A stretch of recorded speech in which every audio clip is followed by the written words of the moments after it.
Hi hello. അപ്പോൾ ഇനി ബാക്കി വരുന്ന ഒരു കട്ട് പീസും കളയണ്ട കേട്ടോ. ഇതുപോലെ ഒരു അടിപൊളിയായിട്ടുള്ള ഡ്രസ്സൊക്കെ നമുക്ക് ചെയ്തെടുക്കാവേ.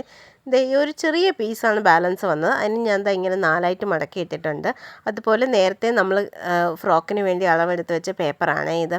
ഇതിലെന്ന് പറഞ്ഞാൽ നമ്മൾ 5 ആണ് ഷോൾഡർ, അതേപോലെ 5 താഴേക്ക് എടുത്തു. ആം ഹോൾ ഡെപ്തായിട്ട് ആം ഹോൾ മാർക്ക് ചെയ്തു. അതുപോലെ 8 ആണ് നമ്മളിവിടെ ചെസ്റ്റിൻ്റെ അവിടെ എടുത്തേക്കുന്നത്. ടോട്ടൽ ലെങ്ത് ആയിട്ട് 24 ഇഞ്ചസ് ആണ് എടുത്തേക്കുന്നത്.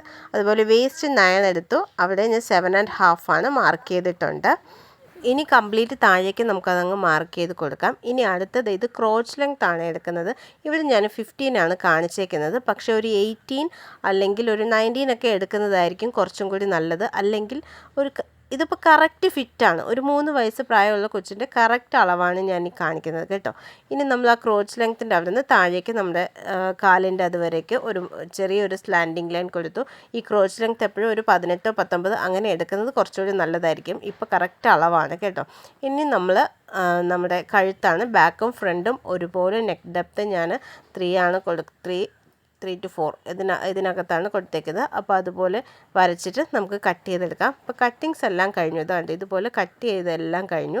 പിന്നെ മേളിൽ നെക്കിൻ്റെ ആ ഭാഗത്തേക്ക് വേറൊരു പീസ്, ഇതിൻ്റെ തന്നെ കുറച്ച് ബാലൻസ് വന്ന പീസ് എടുത്തിട്ട് നെക്കിൻ്റെ പോർഷനിൽ നമ്മൾ ഇതുപോലെ വെച്ച് സ്റ്റിച്ച് ചെയ്ത് മറിച്ചടിക്കുകയാണ് ചെയ്തേക്കുന്നത്.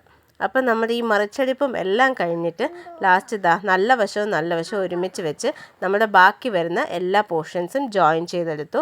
പിന്നെ ബാക്കി ഒരു ചെറിയ അജ്രക്കിൻ്റെ പീസ് ബാലൻസ് വന്നായിരുന്നു. അതിന് ഞാൻ ഇവിടെ കൂടി അങ്ങ് വെച്ച് കൊടുത്തു. അപ്പോൾ ഇതാണ് നമ്മുടെ ഫൈനൽ ലുക്ക്. ഇഷ്ടപ്പെട്ടാൽ ഒന്ന് സപ്പോർട്ട് ചെയ്യണേ. ബൈ.